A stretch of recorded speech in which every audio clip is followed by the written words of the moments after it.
Dans un château sombre et menaçant, le seigneur démon se prépare à commencer sa conquête pour dominer le monde. Pour cela, il invoque ses 4 généraux démoniaques.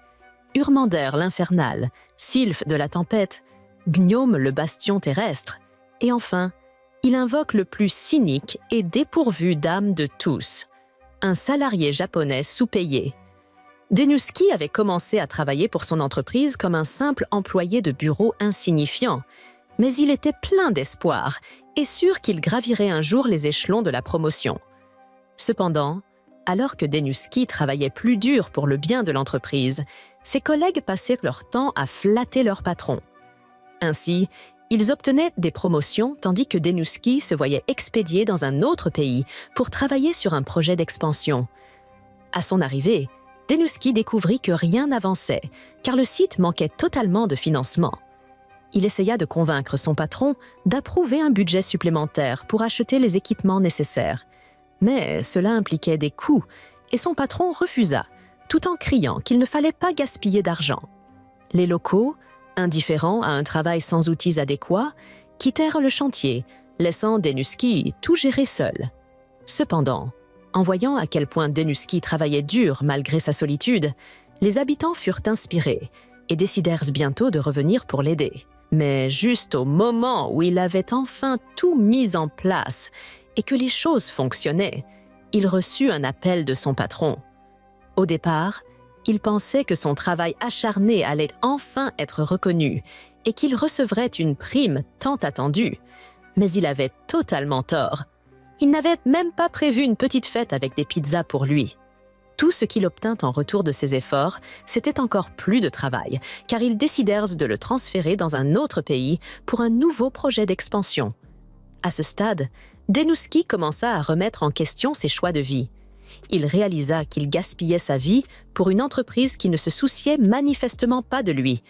Mais, perdu dans son angoisse existentielle, il ne prêta pas attention à son environnement et finit par se faire renverser par Moped-kun. C'est à peu près comme ça qu'il se retrouva ici. Cependant, Denuski pense qu'il doit y avoir eu une erreur, car il n'y a aucune chance que le seigneur démon ait voulu invoquer quelqu'un comme lui. Cependant, le seigneur démon l'appelle par son nom et lui explique qu'il l'a convoqué ici pour devenir son nouveau responsable des opérations à l'étranger. Il a reçu des rapports détaillés sur tout le travail acharné que Denuski avait accompli. Il avait été affecté à une succursale étrangère de son entreprise, avait appris la langue locale et gagné la confiance des habitants pour gérer efficacement la nouvelle activité. C'est pour cela que le seigneur démon pense que Denuski est le candidat parfait pour devenir l'un de ses 4 généraux d'élite. Denuski est plutôt heureux, car c'est la première fois que quelqu'un reconnaît réellement tous ses efforts. Mais il hésite un peu à accepter le poste de général démoniaque, car cela signifierait techniquement qu'il trahirait l'humanité. Cependant, le seigneur démon mentionne que le poste inclut des avantages sociaux complets, et tout à coup, Denuski commence à penser que rejoindre l'armée démoniaque n'est peut-être pas une si mauvaise idée. De plus, le seigneur démon respecte réellement les droits des travailleurs et précise qu'il ne forcera pas Denuski à accepter le poste s'il ne le souhaite pas. Tout cela donne à Denuski une réelle envie de rejoindre l'armée lorsqu'il y réfléchit. Il se rappelle comment il était toujours traité comme un déchet dans son ancienne entreprise. Il se dit qu'un déchet comme lui ne mérite pas un poste aussi important, et il est sur le point de refuser l'offre du seigneur démon. Mais avant qu'il ne le fasse, le seigneur démon s'écrie qu'il ne peut pas laisser la manière dont il a été traité dans son ancienne entreprise définir sa valeur. Cet endroit était dirigé par des managers odieux et égoïstes qui ne pensaient qu'à eux-mêmes et ne prêtaient jamais attention à tout le travail que Denuski effectuait en coulisses. Mais le seigneur démon ne fera pas cette erreur, car il est pleinement conscient de la valeur de Denuski en tant qu'employé. Alors, choisira-t-il de retourner dans son ancienne entreprise pour être à nouveau traité comme un déchet, ou restera-t-il ici pour aider à bâtir l'armée démoniaque? Denuski hésite encore à accepter, mais soudain, Ulmandra prend la parole et déclare qu'elle s'oppose fermement à l'idée d'avoir un humain faible dans l'armée démoniaque. Sylphide et Gnome s'opposent également à l'idée, car ils ne voient pas comment quelqu'un comme Denusque pourrait aider l'armée démoniaque. Le Seigneur Démon comprend leur scepticisme et décide de soumettre Denusque à une épreuve pour montrer aux autres à quel point il est réellement compétent. Denusque commence à paniquer et tente d'expliquer au Seigneur Démon qu'il n'a aucun pouvoir et qu'il est incapable de se battre. Mais il est déjà trop tard, car Ulmandra a décidé de l'attaquer de toutes ses forces pour voir de quoi il est capable. Elle a entendu dire que les humains venus d'un autre monde possédaient des pouvoirs spéciaux, alors elle ordonne à Denusque d'essayer d'arrêter son coup de pied mortel. Cependant, avant que le coup de pied ne puisse l'atteindre, le Seigneur Démon s'interpose et l'arrête. Ulmandra lui demande pourquoi il a interrompu son attaque, mais il lui fait remarquer qu'elle n'a pas attendu qu'il termine de parler et qu'elle a mal compris la situation. Regarde le pauvre Denusque là-bas. Il a tellement eu peur qu'il s'est évanoui sous le choc. Les autres sont surpris, car Ulmandra n'utilisait même pas toute sa force. Pour que Denusque perde connaissance à cause d'une attaque aussi faible, cela prouve qu'il n'est qu'un humain ordinaire. Le Seigneur Démon leur confirme que Denusque est effectivement un simple humain, ce qui renforce encore leur opposition à sa nomination. L'armée démoniaque est entièrement composée de monstres, donc si un humain devait entrer dans le conflit de pouvoir entre les démons et les demi-humains, il se ferait dévorer presque immédiatement. Le Seigneur Démon admet qu'il existe une certaine friction entre les factions de son armée, mais c'est précisément pour cela qu'il a besoin de Denosuke et de ses compétences. Il ne s'attend pas à ce qu'il ait un corps robuste ou une puissance d'attaque incroyable, mais plutôt à ce qu'il fasse preuve de débrouillardise. À ce moment-là, Denosuke reprend enfin connaissance et commence à supplier qu'on le laisse partir, car il est certain qu'il ne pourra pas gérer des attaques comme celle qu'Ulmandra a tenté de lui infliger. Le Seigneur Démon lui demande de se calmer et lui explique qu'il ne sera pas attendu de lui qu'il combatte, mais qu'il a bien l'intention de lui donner un examen approprié. Il lui explique que l'armée démoniaque tente actuellement de conclure un pacte avec les tribus environnantes. Jusqu'à présent, ils ont réussi à parvenir à un accord avec les salamandres et les loups-garous, mais les négociations avec la tribu des Minotaures sont particulièrement difficiles. L'épreuve de Denosuke consistera donc à tout faire pour conclure un pacte avec les Minotaures. Avec les excellentes compétences de négociation de Denosuke, cela devrait être assez simple de gagner la confiance des Minotaures et de parvenir à un accord amiable. Cependant, Denosuke ne voit rien de simple dans le fait de négocier avec des Minotaures. Malgré cela, le Seigneur Démon croit fermement qu'il peut réussir. Il lui demande donc de poser toutes les questions nécessaires à Ulmandra. Par la suite, Ulmandra conduit Denosuke dans le couloir pour qu'il commence les négociations avec les Minotaures, mais elle pense que c'est une énorme perte de temps. Elle est convaincue qu'un humain comme Denosuke n'a aucune chance de négocier avec des Minotaures. Denosuke pense qu'Ulmandra a raison de le considérer comme inutile, mais le Seigneur Démon semblait tellement sincère en parlant de l'importance qu'il accorde à Denosuke. Tout ce que Denosuke a toujours voulu, c'est que son travail acharné soit reconnu. Alors, il décide de faire de son mieux pour répondre aux attentes du Seigneur Démon. À ce moment-là, Ulmandra informe Denosuke qu'ils sont arrivés à la salle de réunion où se trouve le chef de la tribu des Minotaures. Denosuke est un peu choqué par l'immensité de la pièce, mais Ulmandra lui explique que c'est tout à fait normal, car les Minotaures sont de grands monstres. Elle le met en garde en lui disant que les Minotaures sont réputés pour leur férocité et que s'il n'est pas prudent, il risque de se faire piétiner à mort. Lorsque Ulmandra ouvre la porte, Denosuke n'a aucune idée de ce à quoi il doit s'attendre avec le chef des Minotaures, mais il est déterminé à faire de son mieux pour négocier, quoi qu'il arrive. Cependant, dès qu'il voit le chef des Minotaures, il panique complètement. Il n'y a aucune chance qu'il puisse négocier avec quelqu'un comme Terius sans mourir instantanément. Ulmandra se sent mal pour lui. Alors, elle lui propose de l'aider dans les négociations et Denosuke est vraiment reconnaissant pour cette aide.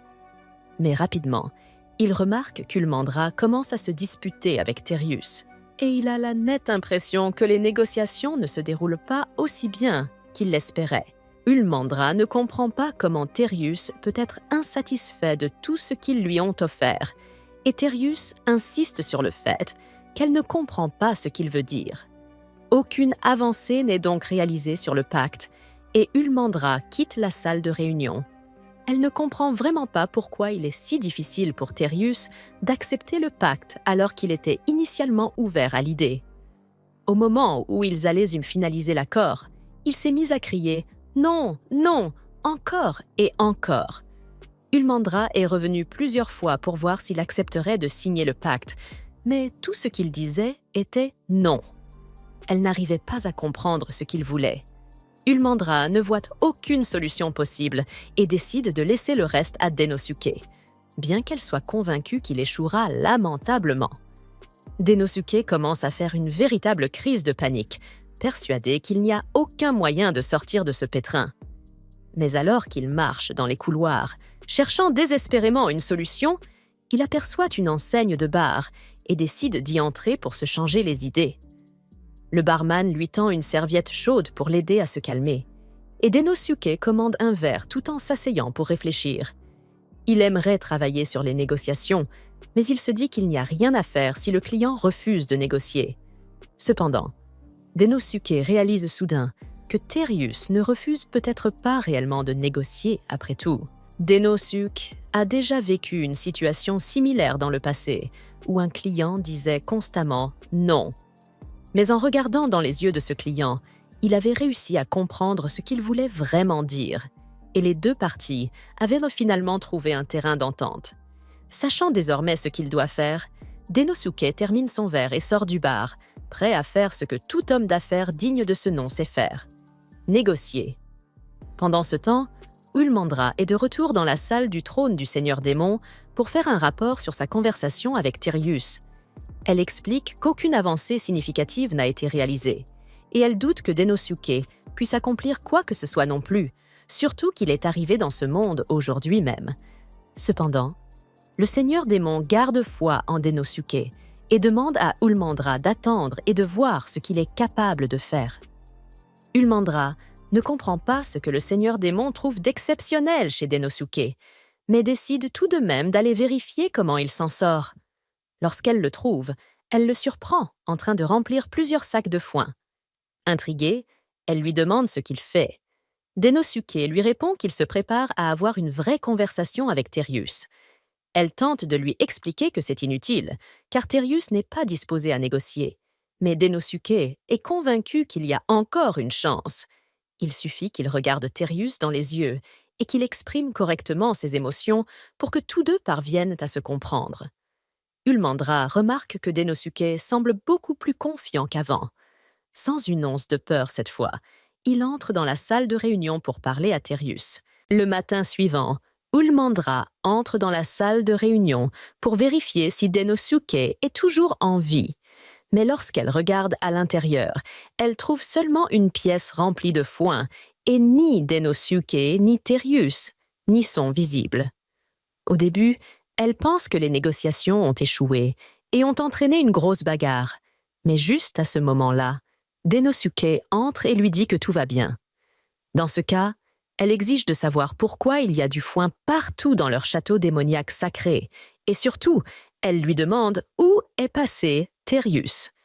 Denosuke lui dit que Terius est en train de finaliser l'accord avec le Seigneur Démon, mais Ulmandra n'arrive pas à croire que Denosuke ait réussi à le faire accepter en une seule nuit. Il lui explique qu'il a simplement pris le temps de bien connaître Terius, ce qui a facilité le processus de négociation. Ulmandra avait pensé que Terius refusait de négocier parce qu'il criait « né » sans cesse, mais en réalité, Terius pensait que les négociations se passaient très bien. Denosuke a déjà vécu une situation similaire dans le passé, où un client disait constamment « non ».